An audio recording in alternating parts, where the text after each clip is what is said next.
friends, welcome back to my YouTube channel Elite Nursing Classes Center of Excellence. I hope you all are doing well. So friends, आज हम अपनी 5th unit start करने वाले हैं. उससे पहले हम एक ओवरव्यू ले लेते हैं कि हमारी कौन कौन सी यूनिट्स कंप्लीट हो गई हैं. फर्स्टली हमने किया था रीनल सिस्टम. हमारी रीनल सिस्टम की यूनिट, रीनल सिस्टम के disorders and medication of renal system, ये हमने कंप्लीट कर लिया है. Cardiovascular system disorders and medications, इसकी 2 यूनिट्स कंप्लीट हैं. आई एंड ईयर डिसऑर्डर्स, इसके भी disorder part and medication parts both are completed. Next is neurological disorder. Neurological disorders में भी सेम हमारी medication and disorders both are completed. So today we are going to start musculoskeletal system. Musculoskeletal system में सबसे पहले हम इसके disorders करेंगे जैसे हम कर रहे हैं, and after that we will do their medications. हमारी 4 यूनिट हमारी कंप्लीट हो चुकी हैं. अब हम 5th यूनिट आज से स्टार्ट कर रहे हैं. Our 5th unit is musculoskeletal system. Musculoskeletal system में हमारा फर्स्ट क्वेश्चन है question number 735. The nurse is conducting health screening for osteoporosis. Which client is at greatest risk for developing this problem.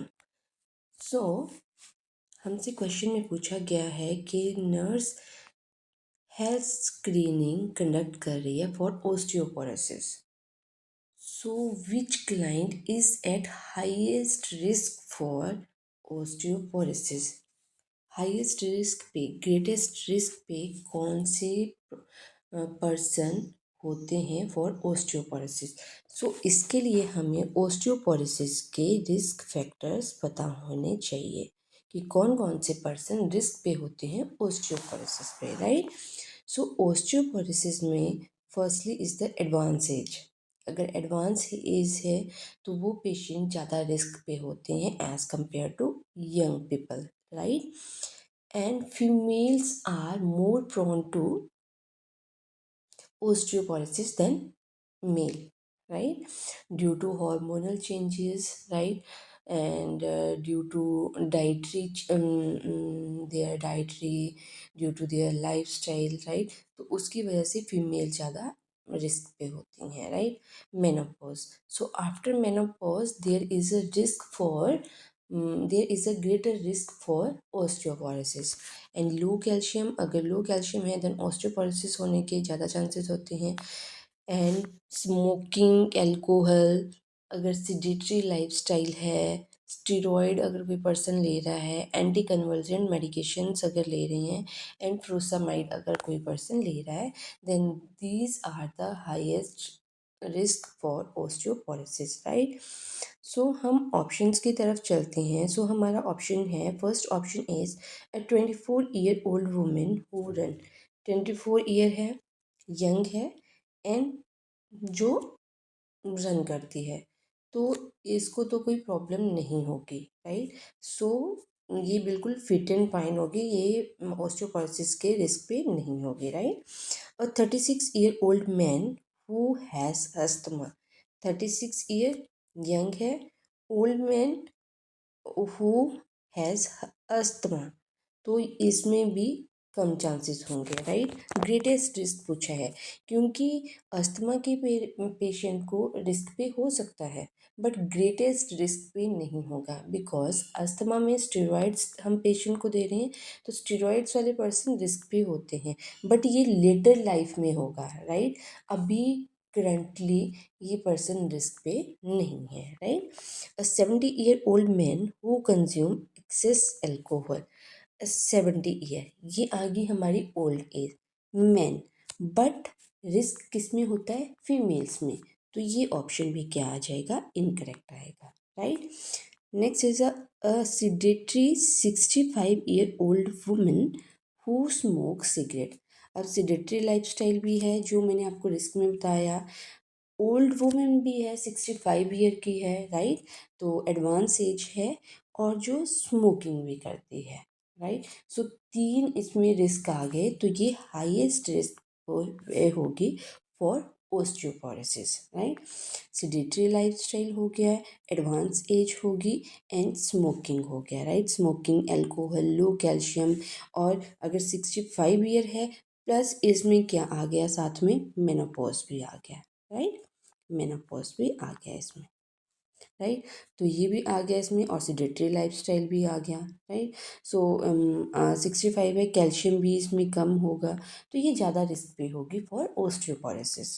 Clear. So next question is question number 736. The nurse has given instruction to a client returning home after knee arthroscopy. Which statement by the client indicate that the instructions are understood? तो हमसे question में पूछा गया है कि as a nurse you are going to give instruction to a client, जो कहाँ से आया है, आफ्टर नी आर्थोस्कोपी से आया है, राइट। उसको आपने इंस्ट्रक्शन देनी है। So which statement by the client indicate कर रहा है कि पर्सन ने आपकी इंस्ट्रक्शन को अंडरस्टैंड कर लिया है। पर्सन ऐसी क्या चीज़ बोल रहा है जिससे आपको लग रहा है कि जो आपने पर्सन को बताया है वो उसने अंडरस्टैंड कर लिया है, राइट। सो यहाँ पे पर्सन आर्थोस्कोपी मीन सर्जरी से बाहर आया है, राइट। सर्जरी से पेशेंट रिटर्न हुआ है। देन आफ्टर सर्जरी हम क्या टीचिंग देते हैं पेशेंट को, वो चीज़ आपने अपने माइंड में रखनी है, राइट। सो आफ्टर सर्जरी हमारा क्या होते हैं, हम मोबिलाइजेशन के लिए देखते हैं। आफ्टर सर्जरी हम पर्सन की, जैसे हमने पर्सन को एनेस्थीसिया दिया होता है तो उसके बाद पर्सन की सेंसेशन हम चेक करते हैं, ओरिएंटेशन हम चेक करते हैं, sign of infection, haemorrhage, bleeding, ये सब हम असेस करते हैं आफ्टर सर्जरी। सो ये चीज़ें हमने इसमें पर्सन को इंस्ट्रक्ट करनी है। सो देखते हैं ऑप्शन में पेशेंट क्या स्टेटमेंट दे रहा है जिससे हमें लग रहा है कि उसने अंडरस्टैंड कर लिया है हमारी टीचिंग को। सो फर्स्ट ऑप्शन है, I can return regular exercise tomorrow. So हमने इसमें पेशेंट को क्या बोलना है कि रेगुलर एक्सरसाइज, कि आपको कुछ दिनों के लिए स्ट्रेनियस एक्सरसाइज आपने अवॉइड करनी है for few days, right. So ये ऑप्शन आपका इनकरेक्ट हो गया। I can't eat food for the reminder of the day. तो हमने फूड के लिए पेशेंट को नहीं बोलना है कि आपने अपना फूड अवॉइड करना, तो पेशेंट अपनी यूजुअल डाइट पे आ सकता है। So second is incorrect option. Next is, I need to stay off the leg entirely for the rest of the day. तो हमने इसमें पेशेंट को बोलना है कि अगर एक बार सेंसेशन, लेग की सेंसेशन आपकी रिटर्न होगी, then after that you can walk. So third option is also incorrect. And fourth option is, I need to report a fever और swellings to my health care provider. So ये क्या indicate कर रहा है, this are the sign of infection. So अगर patient को fever हो रहा है, स्वेलिंग हो रही है, देन हमने क्या बोलना है पेशेंट को कि इमीडिएटली आपने इन्फॉर्म करना है हेल्थ केयर प्रोवाइडर को। सो अगर पेशेंट हमें ये स्टेटमेंट दे रहा है, देन पेशेंट ने हमारी इंस्ट्रक्शन को अंडरस्टैंड कर लिया है। Then fourth one is the correct option, right. So next question is question number 737. The nurse witnessed a vehicle hit a pedestrian. The victim is dazed and tries to get up. A leg appears fractured. Which intervention should the nurse take? So, vehicle accident हुआ है, right. Patient का hit किया है pedestrian, और victim जो है वो dazed है, वो उठने की कोशिश कर रहा है। पेशेंट की लेग फ्रैक्चर हो चुकी है उसमें, राइट। सो क्या इंटरवेंशन हम पर्सन को देंगे। सो फ्रैक्चर की इंटरवेंशन इसमें हमसे पूछी गई है। क्लियर। सो फ्रैक्चर में एक चीज़ आप याद रखना, फ्रैक्चर में हम राइस थेरेपी यूज़ करते हैं, RICE, राइस थेरेपी हम इसमें यूज़ करते हैं, right. So R means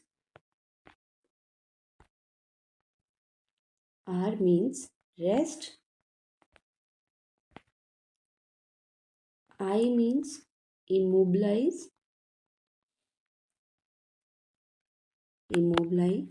or ice, and C means compression,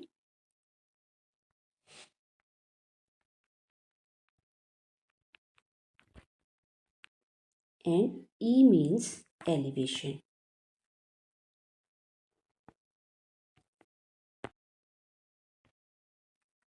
E means elevation. सो ये इंटरवेंशन हम फ्रैक्चर में करते हैं, तो इसी की बेस पे हम इंटरवेंशन देंगे, राइट। सो हमें पूछा गया है कि पर्सन को फ्रैक्चर हुआ है, देन एज अ नर्स आप क्या इंटरवेंशन दोगे। सो फर्स्ट ऑप्शन है try to reduce the fracture manually. No, हमने इमोबाइल करना है, हमने फ्रैक्चर को टच नहीं करना है। Assist the victim to get up and walk to the side walk. No, immobile करना है हमने लिम को। Leave the victim for a few moment to call the ambulance. नहीं, हमने अकेला नहीं छोड़ना है पेशेंट को। Stay with the victim and encourage him और her to remain still. Yes, हमने पेशेंट के साथ रहना है और पेशेंट को बोलना है काम रहें और एक जगह पे रहें, राइट। सो हमने इमोबाइल करना है पेशेंट को। सो जब भी कभी भी आपसे क्वेश्चन पूछा जाता है फ्रैक्चर के बारे में, देन आप इस निमोनिक को याद रखना। RICE, R means rest, I mean immobile, C mean compression and E mean elevation. कि हमने एलिवेट करनी है एग, कंप्रेस करना है, हमने इमोबाइल करना है, या हमने आइस यूज़ करनी है, राइट, या आर फॉर रेस्ट देना है। हमने जो भी आपकी फ्रैक्चर लिम्ब है उसको हमने रेस्ट करना है। Clear. So next question is question number 738. So our question is, which cast care instruction should the nurse provide to a client who just had a plaster cast applied to the right forearm? Select all that apply. तो question में हमसे पूछा गया है कि cast care instruction nurse provide कर रही है क्लाइंट को, जिसको अभी अभी प्लास्टर कास्ट हुआ है ऑन देयर राइट फोरआर्म। सो क्या क्या इंस्ट्रक्शन वो अपने इंस्ट्रक्शन प्लान में इंक्लूड करेगी, राइट। सो हमारे पास ऑप्शंस दिए गए हैं। सो फर्स्टली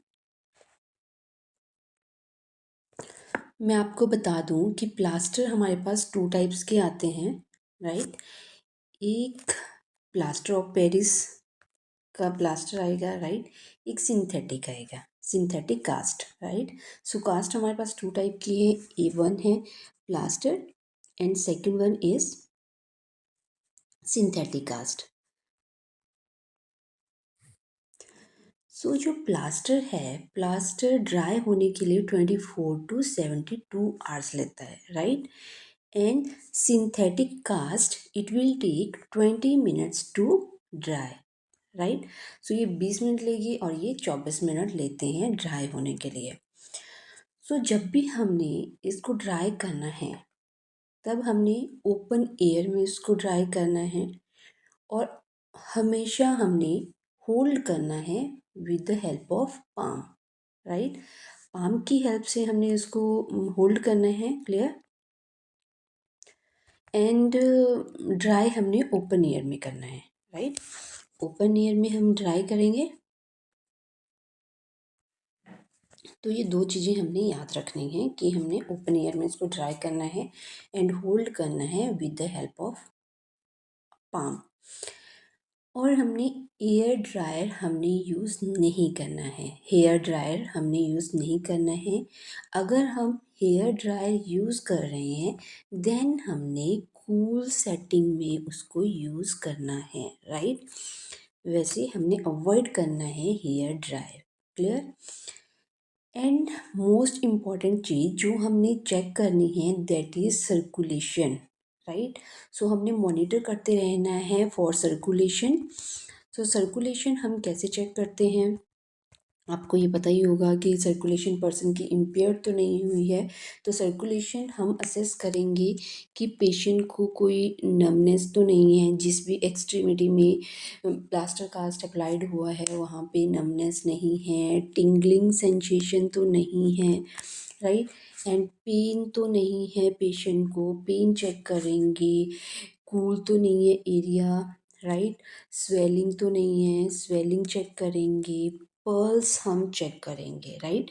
पल्स डिक्रीज तो नहीं हुई है, पल्स अगर डिक्रीज है दैट मीन्स सर्कुलेशन इम्पेयर्ड है। नेक्स्ट इज कलर, हम देखेंगे कि डिसकलरेशन तो नहीं हुई है पर्सन को, लाइक पेलर तो नहीं हुआ है, राइट। तो सर्कुलेशन हमने असेस करते रहना है। सर्कुलेशन हम कैसे असेस करेंगे, कोई नमनेस तो नहीं है, टिंगलिंग सेंसेशन तो नहीं है, पेन तो नहीं है, कूल एक्सट्रीमिटीज कूल तो नहीं है, स्वेलिंग्स तो नहीं हो रखी है, कलर पेलर कलर तो नहीं हो रहा है, या पल्स डिक्रीज तो नहीं हो रही है। अगर आपको ये कोई सिम्टम्स पेशेंट में दिख रहे हैं then immediately inform to health care provider. Clear. So चलते हैं अपने ऑप्शंस की तरफ। सो हमारा ऑप्शन है keep the cast clean and dry. Yes, ये हमारी फर्स्ट प्रायोरिटी होगी कि हमने कास्ट को क्लीन रखना है एंड ड्राई रखना है। So first is correct option, allow the cast 24 to 72 hours to dry. Yes, हमने 24 से 72 आवर्स देने हैं ड्राई होने के लिए। क्लियर। और अगर सिंथेटिक कास्ट है वो 20 मिनट में ड्राई हो जाता है। And keep the cast and extremity elevated. Very nice. तो ये भी करेक्ट है। Expect tingling and numbness in the extremities. No, ये क्या शो कर रही है हमें, सर्कुलेशन इम्पेयर्ड है। तो हमने क्या करना है, हमने HCP को इन्फॉर्म करना है। Clear. Use a hair dryer set on warm to hot setting on dry the cast. No, हमने हेयर ड्रायर यूज़ नहीं करना है। If we are using the hair dryer then हमने सेटिंग को कूल रखना है। Clear. Next is the use a soft padded object that will fit under the cast to scratch the skin under the cast. No, हमने कोई भी चीज़ हमने या कोई भी ऑब्जेक्ट हमने कास्ट के अंडर हमने यूज़ नहीं करना है स्क्रैच करने के लिए। Clear. So six is also incorrect option. So हमारे करेक्ट ऑप्शन क्या है, हमारा करेक्ट ऑप्शन है option number 1, 2 and 3। So I think आपको क्लियर होगा plaster cast care, right. So plaster cast मैंने आपको टू टाइप्स के बताए, एक होता है plaster cast and second one is the synthetic cast. Plaster cast will take 24 to 72 hours to dry and synthetic cast take 20 minutes to dry, right. So हमने care कैसे provide करनी है, हमने कास्ट को क्लीन एंड ड्राई रखना है to prevent any kind of infection. And open air dry में हमने उसको ड्राई करना है, होल्ड करना है with the help of palm. और हमने हेयर ड्राई यूज़ नहीं करना है। If you are using the hair dryer then use in cool setting. Monitor करना है हमने for circulatory compromised. Circulatory compromise मैंने बता दिया आपको कि कैसे हमने असेस करना है। अगर सर्कुलेटरी कंप्रोमाइज के आपको कोई भी सिम्टम्स दिख रहे हैं then immediately inform to health care provider. Clear. So next question is question number 739. The nurse is evaluating a client in skeleton traction. When evaluating the pin side, the nurse would be most concerned with which finding? So ये question आया है हमारा traction से। So nurse evaluate कर रही है person की skeleton traction को। जब वो इवेल्युएट कर रही है पिन साइट, ट्रैक्शन की पिन साइट को जब वो इंस्पेक्ट कर रही है तब हम क्या एक्सपेक्ट करेंगे, जो कंसर्न होगा, हमारा क्या कंसर्न होगा उस टाइम पे जब हम पिन साइट को इंस्पेक्ट करेंगे या पिन साइट को इवेल्युएट करेंगे। सो कौन सी फाइंडिंग हमारे लिए कंसर्न रहेगी इसके लिए। क्लियर। सो ये इम्पॉर्टेंट क्वेश्चन है, आपसे एग्ज़ाम में पूछ सकते हैं। सो स्केलेटन ट्रैक्शन में हम डेनिम पिन यूज़ की जाती है। सो पिन साइट केयर के लिए इसमें सबसे ज़्यादा चांसेस होते हैं पर्सन के इन्फेक्शन के, पिन साइट इन्फेक्शन। क्लियर? सो हमने इन्फेक्शन से पर्सन को प्रिवेंट करना है, पिन साइट इन्फेक्शन से प्रिवेंट करना है। अगर हमें पिन साइट पे अगर कोई भी इन्फ्लेमेशन शो हो रही है या ओडोर वहाँ से आ रही है या प्रूडेंट डिस्चार्ज हो रहा है, थिक येलो कलर का डिस्चार्ज अगर हो रहा है, पेन हो रही है, फीवर हो रहा है, डब्ल्यूबीसीज काउंट इंक्रीज हो रहे हैं, वाइटल चेंज हो रहे हैं, देन इन कंडीशन में हमने इन्फॉर्म करना है हेल्थ केयर प्रोवाइडर को। These are the sign of infection. So pin site pin site जो है वो मोस्ट कंसर्न हमारा क्या रहेगा, इन्फेक्शन के लिए रहेगा, बिकॉज ये ज़्यादा ससेप्टेबल होते हैं to the infection. So infection के जो मैंने आपको साइन बताया कि फीवर हो रहा है, इन्फ्लेमेशन हो रही है, ओडोर हो गया, प्रूडेंट डिस्चार्ज हो गया, पेन, फीवर, डब्ल्यूबीसीज काउंट इंक्रीज हो रहा है, वाइटल साइन चेंजेस आ रहे हैं, तो इस कंडीशन में हमने इमीडिएटली इन्फॉर्म करना है to the health care provider.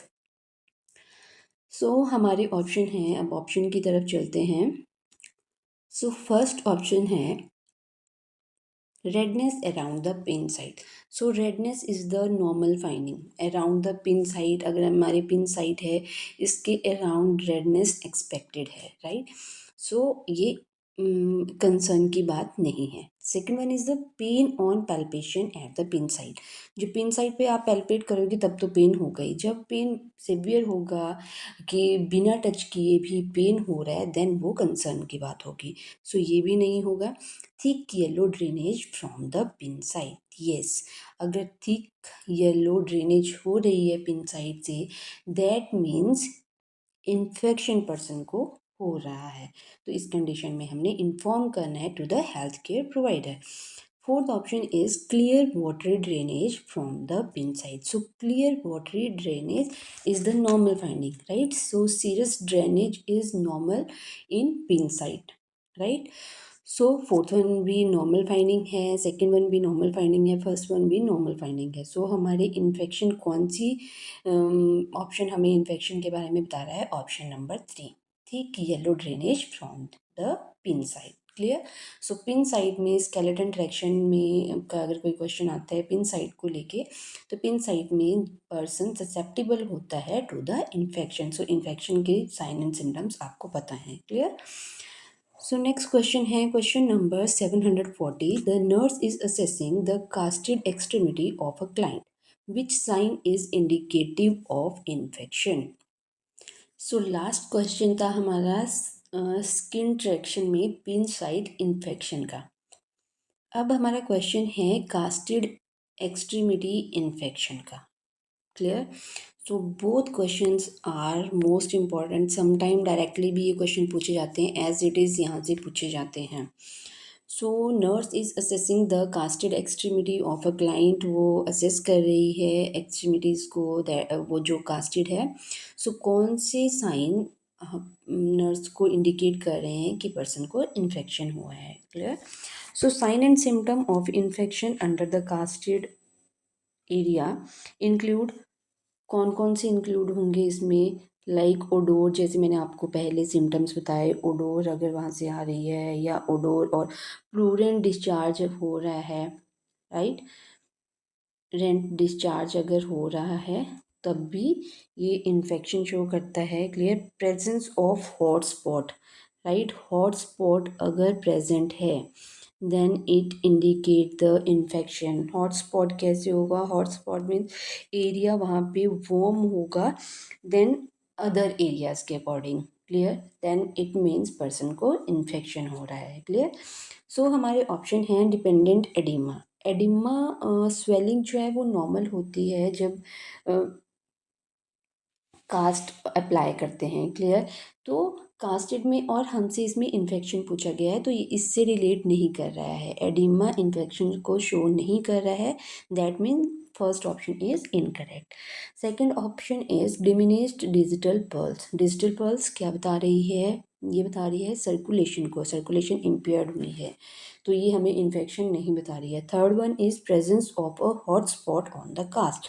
Yes, अगर हॉट स्पॉट प्रेजेंट है ऑन द कास्टेड एक्सट्रीमिटी या casted area, that means person को इन्फेक्शन हो चुका है। Clear?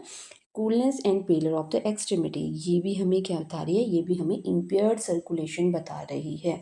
So fourth option is also incorrect. So हमारे पास सिर्फ एक ऑप्शन है जो हमें बता रहा है कि पर्सन को इन्फेक्शन हो चुका है।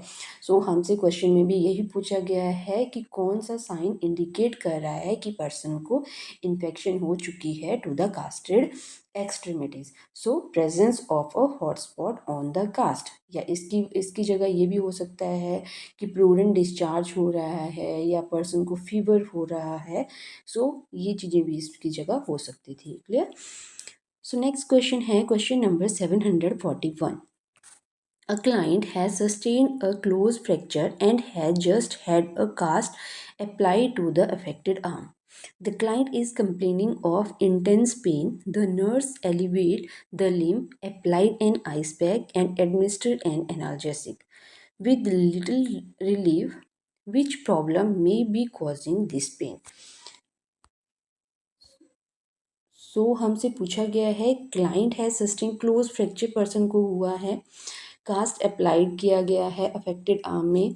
क्लाइंट कंप्लेन कर रहा है कि उसको बहुत ही ज़्यादा पेन हो रही है। नर्स ने क्या किया, एलिवेट कर दी, पर्सन की लिम्ब को एलिवेट कर दिया है, आइस पैक अप्लाइड कर दिया है, एनाल्जेसिक भी यूज़ कर लिए हैं, उससे पर्सन को थोड़ी सी रिलीफ मिली है। सो कौन सी प्रॉब्लम कॉज कर रही है ये पेन, ये चीज़ हम इसमें देखेंगे। क्लियर।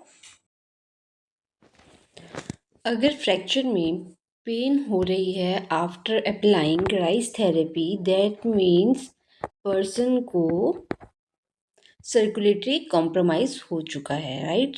तो पेन ये किस वजह से हो रही है, सर्कुलेटरी कॉम्प्रोमाइज़ की वजह से, राइट। सर्कुलेशन में पर्सन को प्रॉब्लम हो रही है, तो उसकी वजह से पर्सन को पेन हो रही है। इसके लिए अगर इंटेंस पेन हो रही है राइस थेरेपी के बाद, देन हमने इमीडिएटली इन्फॉर्म करना है to the health care provider, right.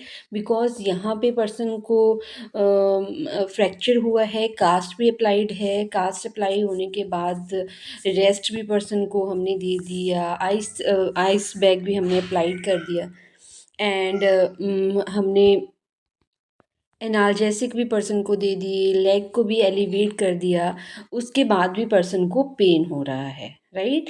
तो वो क्या इंडिकेट कर रहा है, ये इंडिकेट कर रहा है कि पर्सन को सर्कुलेटरी कॉम्प्रोमाइज़ हुआ है। देन इस कंडीशन में हमने क्या करना है, इमीडिएटली इन्फॉर्म करना है to the health care provider. So neurovascular compromise ये इंडिकेट कर रहा है हमें न्यूरोवेस्कुलर कॉम्प्रोमाइज़, राइट।